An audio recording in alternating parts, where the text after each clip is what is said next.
আসসালামু আলাইকুম রহমতুল্লাহি ওবরকাতুহু। সম্মানিত দর্শক, বাংলাদেশ জাতীয়তাবাদী দল বিএনপি মনে হচ্ছে যে প্রকৃতির একটা ফাঁদে পড়েছে, কিন্তু না।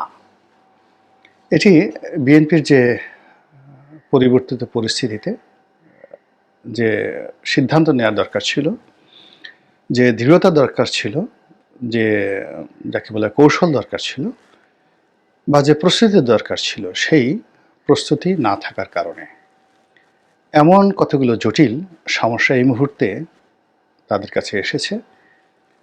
এই সমস্যার কারণে প্রথমত তারা তৃণমূলে অনেক জনপ্রিয়তা হারিয়েছে এবং তাদেরকে ভোট দেওয়ার এবং তাদেরকে ভালোবাসার এবং আওয়ামী লীগকে ঘৃণা করার যে রিজনগুলো ছিল, সেই রিজনগুলো ক্রমশ একেবারে প্রান্তিক পর্যায়ে চলে যাচ্ছে।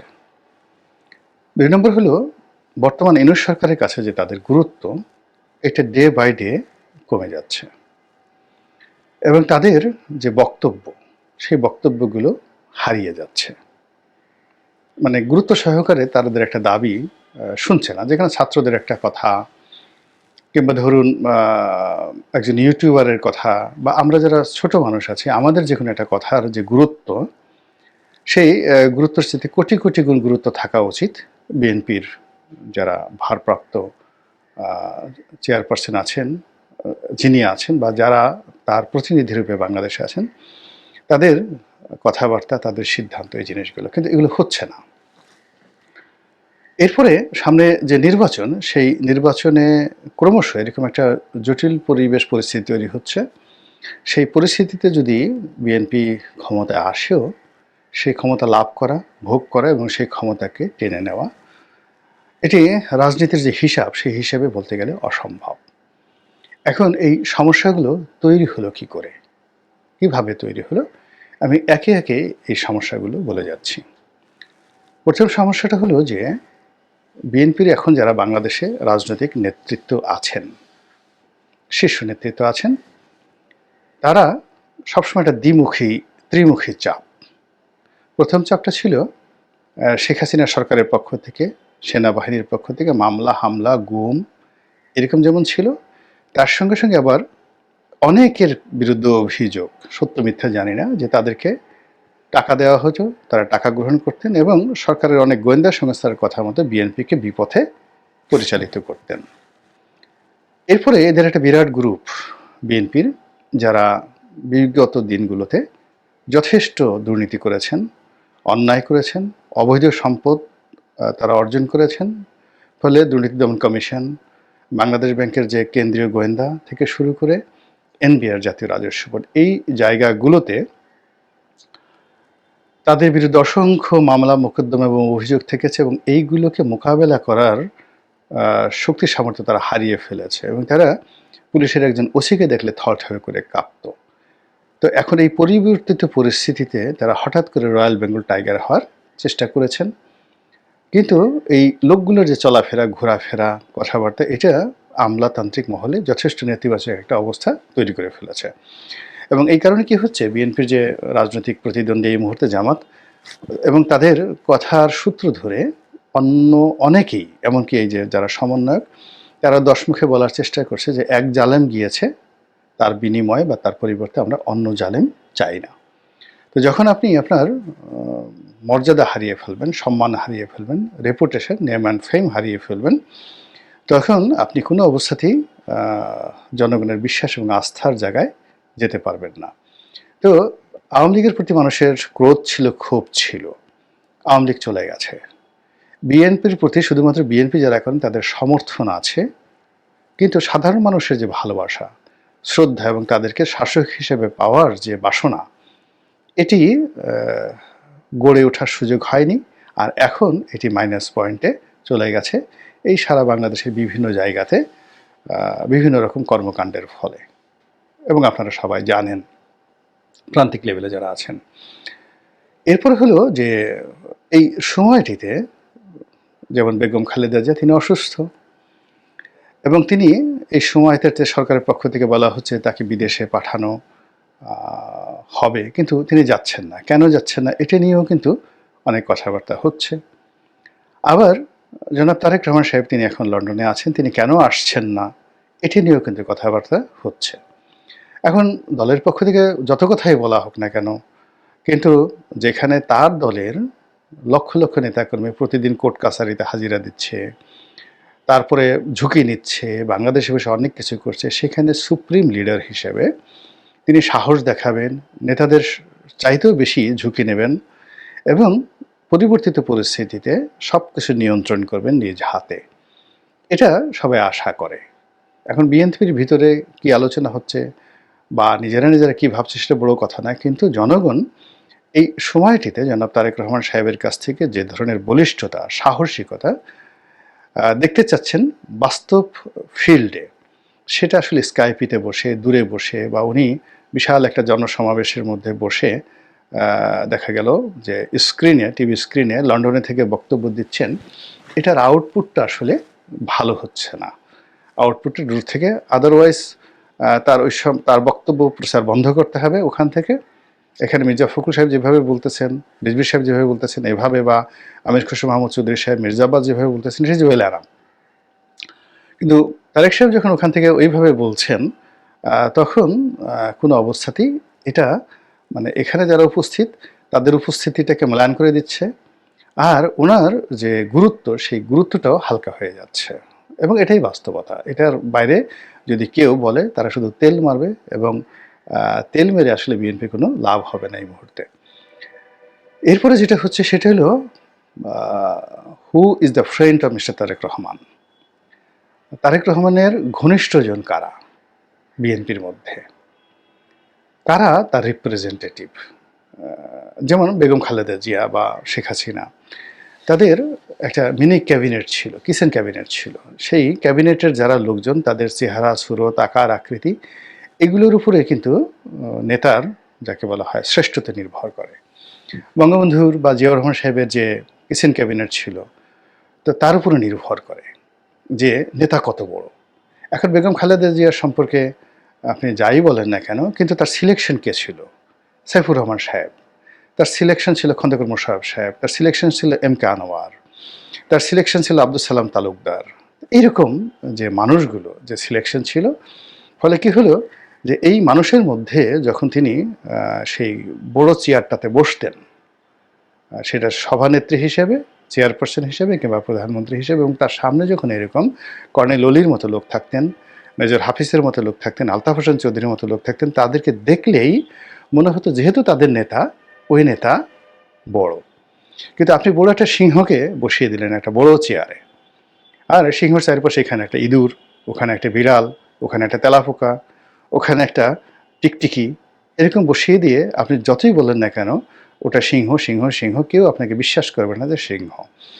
এই জন্য যে কোনো নেতা বা যে কোনো রাজা, যে কোনো প্রধানমন্ত্রী, তাকে মূল্যায়িত হয় তার বন্ধু দ্বারা, তার বান্ধব দ্বারা, তার পরিষদ দ্বারা, তিনি কাদের সঙ্গে আপনজন। তো এখানে দেখা যাচ্ছে যে জনাব তারেক রহমান সাহেব তার একটা যাকে বলে দলের সিনিয়রদেরকে নিয়ে তিনি যে নীতি নির্ধারণী, তার একটা কমিটি আছে।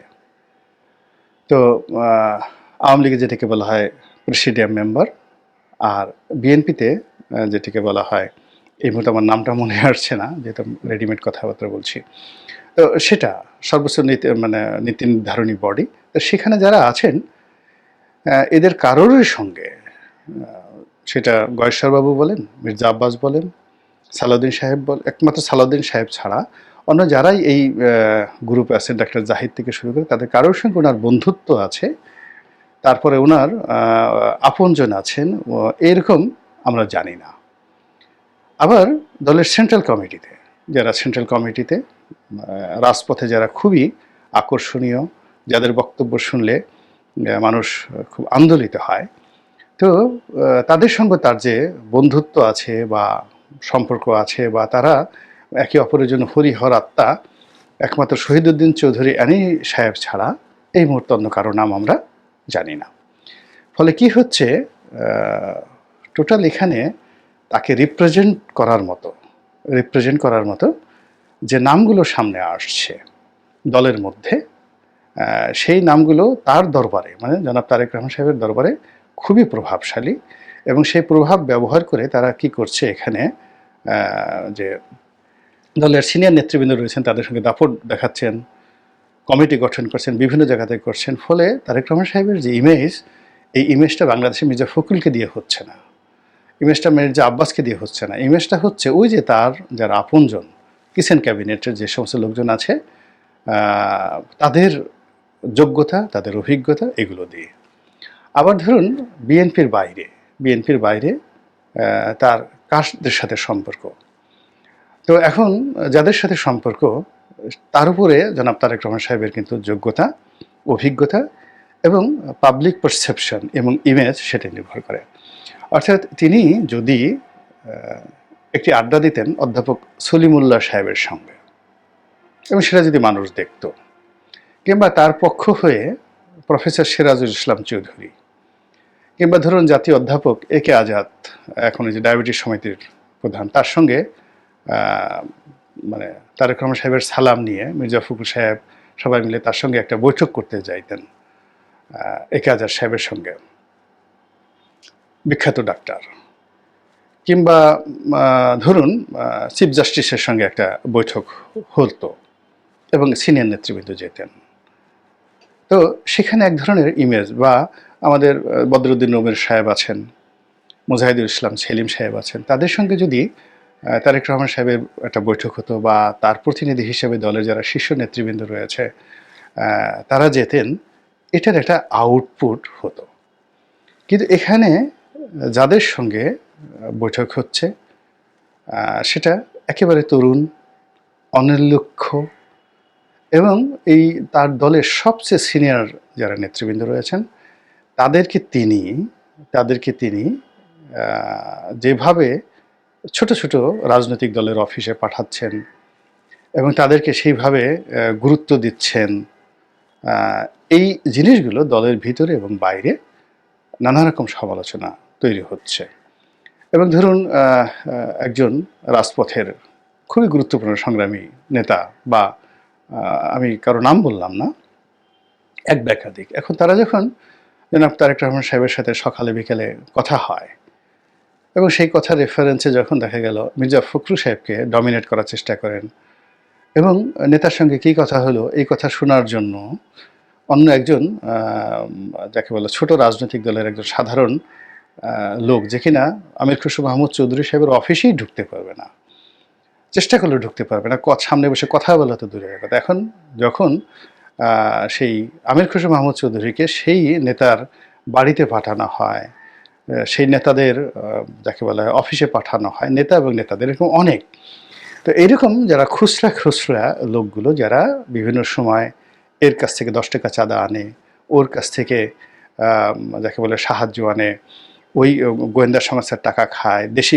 বিদেশি গোয়েন্দা সংস্থার সাথে বৈঠক হচ্ছে, সেগুলো নিয়ে জিনিসগুলো নিয়ে যারা যাকে বলা হয় মার্কেটিং করে, সব জায়গাতে যাওয়ার চেষ্টা করে, এখন তাদের কাছে যখন বিএনপির একেবারে শ্রেষ্ঠ মানুষগুলোকে পাঠানো হয়, তখন এটা দিয়ে আমাদের যে রাজনৈতিক অঙ্গনে কি মেসেজ যায়, নেতার রুচি, নেতার আভিজাত্য, নেতার ভিশন, নেতার মিশন, এই জিনিসগুলো কোন পর্যায়ে যায়। যেমন শেখ হাসিনা যে কাজগুলো করতেন, তার প্রয়োজন হলে তিনি অনেক সময় একটা ওসির সাথে কথা বলতেন, এটা দলটাকে কিন্তু শেষ করে দিয়েছে। ওসিকে দিয়ে তিনি বলতেন যে ফায়ার করে দাও, এটা করে দাও, বা তিনি ছাত্রলীগের কোনো একটা ছেলেকে সরাসরি ডেকে নিতেন, টেলিফোন করতেন, যাও ওখানে ওই বাসে আগুন লাগাও, ওখানে ওর মুখে ঠ্যাং ভেঙে দাও। এই কাজগুলো সরাসরি খুবই ইফেক্টিভ হতো, কিন্তু লং রানে আওয়ামী লীগের মতো দলটাকে যে কি বিপদে ফেলেছে, তা এখন দেখছেন যে আওয়ামী লীগের নাম উচ্চারণ করার মতো এই বাংলাদেশে কোনো লোক নেই, এবং আগামী 20 বছর এটা সম্ভব হবে না। এবং এই 20 বছর আওয়ামী লীগ টিকে থাকবে কিনা এটা দ্বিতীয় প্রশ্ন। এখন বিএনপির ক্ষেত্রে যেটা হচ্ছে যে এত বড় একটা ঐতিহাসিক সুযোগ আসতে পারে, শেখ হাসিনা পালাতে পারে, পালানোর সঙ্গে সঙ্গে শেখ হাসিনা পালাবে, শেখ হাসিনার পতন হবে, এমনকি শেখ হাসিনা গণপিটুনিতে মারা যাবে, এরকম প্ল্যান এ বি সি ধরে তারপর নিজেদের যে প্রস্তুতি, সেই প্রস্তুতি যেটা জামাতের ছিল, ফলে জামাত 24 ঘন্টার মধ্যে অ্যাক্ট করতে পেরেছে, আর বাকি বাংলাদেশের কোনো দলের ছিল না। ফলে যখন সেনাপ্রধান তাদেরকে ডেকেছেন, তারা গিয়েছেন, এবং তারা কিংকর্তব্য বিমূঢ় হয়ে সেনাপ্রধান যা বলেছেন সেটা শুনেছেন এবং কিংকর্তব্য বিমূঢ় হয়ে গণভবনে গিয়েছেন। এখানে মির্জা ফখরুল সাহেবেরও যে অবস্থা, মাহমুদুর রহমান মান্নার সাহেবেরও যে অবস্থা, জুনায়েদ শাকির একই অবস্থা। কিন্তু ওখানে গিয়ে শুধু বসে 1 মিনিটের মধ্যে যাদের প্রস্তুতি ছিল, যেমন আসিফ নজরুল সাহেবের প্রস্তুতি ছিল, তারপরে ওই যে সমন্বয়কারী মাস্টার মাইন্ড তাদের প্রস্তুতি ছিল, তারপরে জামায়াত ইসলামের প্রস্তুতি ছিল, তারা কিন্তু 24 ঘন্টার মধ্যে যা করার তারা কিন্তু করে ফেলেছে এবং টিল নাও এখন পর্যন্ত তারা তাদের সেই গতিটা অব্যাহত রেখেছে, একটু বিচ্যুত হয়নি। কিন্তু বিএনপি সেই কাজটা তারা করতে পারেনি, না করে তারা উল্টো বিভিন্ন রকম ফাঁদের মধ্যে পড়ে গিয়েছে। এখন দেখা গেল যে সচিবালয়ের যারা বিএনপিপন্থী কর্মকর্তা ছিল, দল করেছে, আওয়ামী লীগের পা চেটেছে, চাকরি বাঁচানোর জন্য আওয়ামী লীগের বাপ ডেকেছে, অল অন এ সাডেন সেই লোকগুলোকে বড় বড় পদে বসানোর জন্য বিএনপি সর্বশক্তি নিয়োগ করেছে। হয়তো 10% সফল হয়েছে, 90% সফল হয়নি, কিন্তু সচিবালয় পুরোটাই বিক্ষুব্ধ হয়ে গেছে। পুলিশে একই অবস্থা। এই যে পুলিশের যে সকল সাবেক পুলিশ কর্তা বা এখানে বঞ্চিত অবস্থায় ছিল পুলিশ কর্মকর্তা, যাদেরকে গত 20 বছরে মানে 2006 থেকে এই পর্যন্ত 1 পয়সার উপকার হয়নি বিএনপির, সেই লোকগুলোকে দেখা গেল যে এই 3 মাসের মধ্যে 100 দিনের মধ্যে এমন ক্ষমতা দেওয়া হয়েছে, তারা এরে নিয়োগ দিচ্ছে, ওরে বোধ দিচ্ছে, ওরে থাপ্পড় দিচ্ছে, ওরে এই কাজ করছে, এখান থেকে টাকা নিচ্ছে, ওখান থেকে কাজ করছে। পুরো বাহিনীর মধ্যে তাদের সফলতা, তারা যে কাজ করতে চেয়েছে হয়তো 10%, বাকি 90% তারা ফিল করেছে, কিন্তু লায়াবিলিটি তৈরি হয়েছে 100%। এইভাবে ব্যবসা বাণিজ্য, চাঁদাবাজি, দখল, ট্রেড ইউনিয়ন, তারপরে শেষে আওয়ামী লীগের দুর্বৃত্তদেরকে আশ্রয় দেওয়া থেকে শুরু করে আরও অনেক কিছু, এগুলো মূলত ফাঁদ। ইট ওয়াজ এ ট্র্যাপ। এটা এই যে যারা এই আন্দোলনের মাস্টার মাইন্ড, তারা ইচ্ছে করে কিন্তু এই ট্র্যাপটা করেছে, বিএনপির জন্য করেছে, এবং বিএনপি ইচ্ছাই হোক অনিচ্ছাই হোক, বুঝে হোক না বুঝে হোক, এই ট্র্যাপে পা দিয়েছে, ফাঁদে পা দিয়েছে। এখন এই যে মানে ফাঁদের যে সুতো বা সুইচ, এটা ধরে যখন টান দেয়া হবে এবং খুব দ্রুতই টান দেওয়া হবে, টান দিলে বলেন তো কারা কারা ধরা পড়বে? আর যারা যারা ধরা পড়বে, এমনিই তো এই লোকগুলো 20 বছর ধরে বঞ্চিত, সেই 111 থেকে এখন পর্যন্ত বঞ্চিত। তার উপর যদি আর একটা চাপ আসে, ন্যূনতম চাপ আসে, বিশ্বাস করেন কাপড় চোপড় নষ্ট করে ফেলবে, অন্য কোনো দিকে তাকানোরও সুযোগ তাদের হবে না। এখন এই যে কথাগুলো আমি বলতে পারছি, আপনি বুঝছেন কিন্তু বলতে পারছেন, এই হলো পার্থক্য। আল্লাহ আমাদের সবাইকে হেদায়েত দান করুন এবং হেফাজত করুন। আসসালামু আলাইকুম ওয়া রাহমাতুল্লাহি ওয়া বারাকাতুহু।